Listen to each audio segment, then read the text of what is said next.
Dr. Alberto Chiramano, Secretary of Foreign Affairs, Republic of the Philippines, and the Honorable Hillary Rodham Clinton, Secretary of State of the United States of America.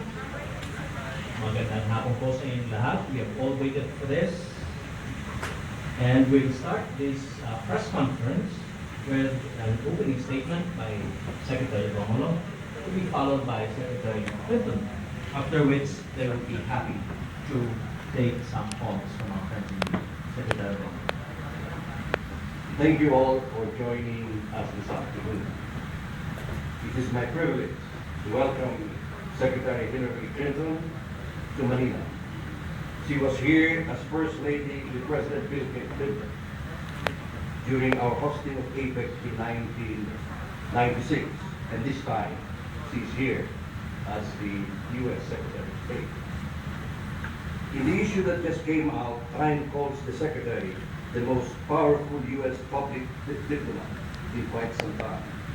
Let me add, also the most popular foreign secretary the world over, and in no country more so than here in the Philippines. Welcome, Madam Secretary. Our long history as friends and allies is deeply rooted in our commitment to freedom and democracy. We fought and shed blood together in the foxholes of Bataan and Corredo 67 years ago. And we are determined to deepen and broaden our partnership and to work together in facing today's challenges. When Typhoon Ketsana and Parma battered our cities and towns, among the first to come to our assistance was the United States. In personnel, in resources, in equipment, in helicopters, in Zodiac boats, bulldozers, you name it, forklifts. In my area where I live, the first to rescue survivors were the U.S. Navy in their Zodiac boats. We are therefore honored to have the opportunity to personally express our deep gratitude to Secretary Clinton for the timely and substantial assistance given by the U.S. government during our recent natural disaster.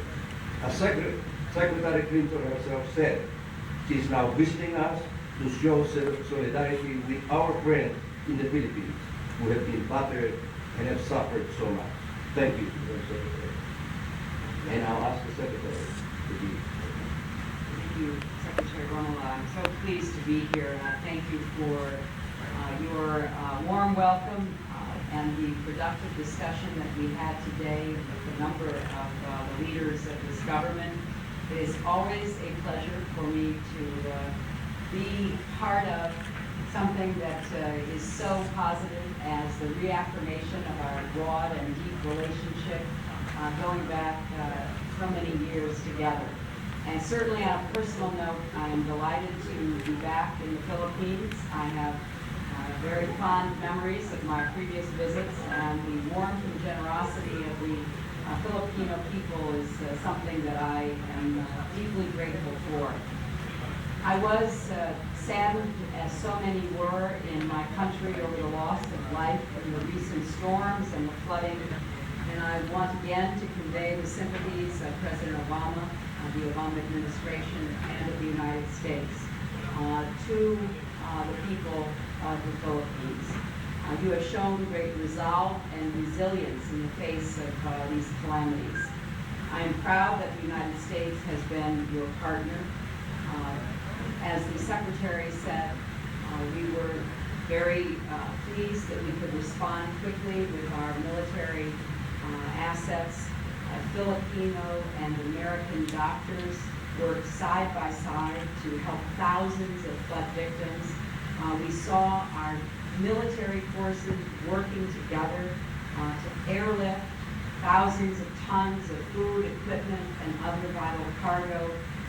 Later today, I will visit a school that was damaged by the flooding, and I look forward to talking with the teachers and the students about what more the United States can do to help. This cooperation is yet more evidence of the long friendship and broad partnership between the United States and the Philippines. As treaty allies, we are working to meet the challenges and seize the opportunities of the 21st century. And I want to commend the government of the Philippines, which is taking on an increasingly important leadership role in ASEAN, in APEC, across the Pacific region, on issues such as non-proliferation, where the Philippines will be the chair of the non-proliferation treaty conference that will be held next year. And we particularly are grateful for the Philippines' work as our ASEAN dialogue partner. You know, from a global recession and climate change to the threats of violent extremism, our nations face shared challenges that demand shared solutions. We have a common commitment to advancing democratic values and human rights in the region, including in Burma. Today, the Foreign Secretary and I discussed how we can move forward on this comprehensive agenda together. Of course, our two nations are linked by more than treaty. We have bonds of culture and commerce. We have shared history and common hopes. Cemeteries here are filled with those who paid the ultimate sacrifice from both of our nations who fought for freedom in the Pacific. Their memories continue to inspire our alliance, as do the values that they gave their lives to defend. And I am personally very pleased that an injustice has finally been corrected with the passage of the assistance for Filipino veterans who served side by side with our United States military forces. I am also very proud that we have such a large, vibrant, active Filipino-American community in the United States. And we want to do even more to demonstrate the connections between Filipino Americans and those here in the Philippines. Organizations such as Feed the Hungry have sent money and food to those most in need, and we look to making sure that those connections are even stronger.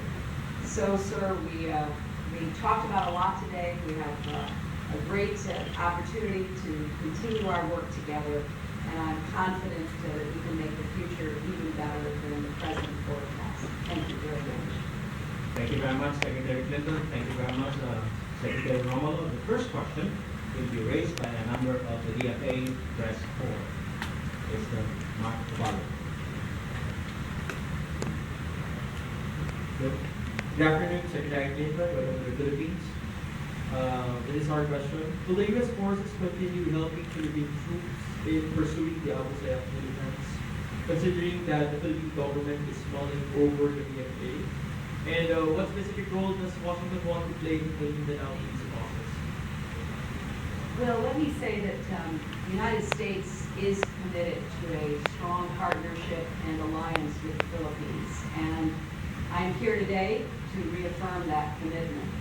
The Visiting Forces Agreement is an important expression of our partnership. It is based on mutual respect and mutual interests.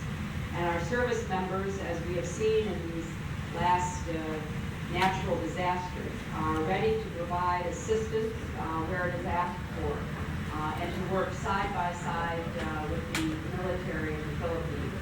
I am proud of what our service members have done in helping to respond to the devastating storms and the floods. With respect to the peace process, the United States supports the ongoing efforts of the government of the Philippines to bring a comprehensive peace. People have been seeking such a peace, and I want the Philippines to know that the international community, including the United States, stands ready to assist. But this is ultimately up to the people of the Philippines and to your government leadership. We're encouraged by the ceasefire, and the report that I received today about the negotiating efforts is very promising. So we will wish the very best to those who are attempting to bring an end to the conflict and to support you in any way that is appropriate. Thank you very much, Ma'am.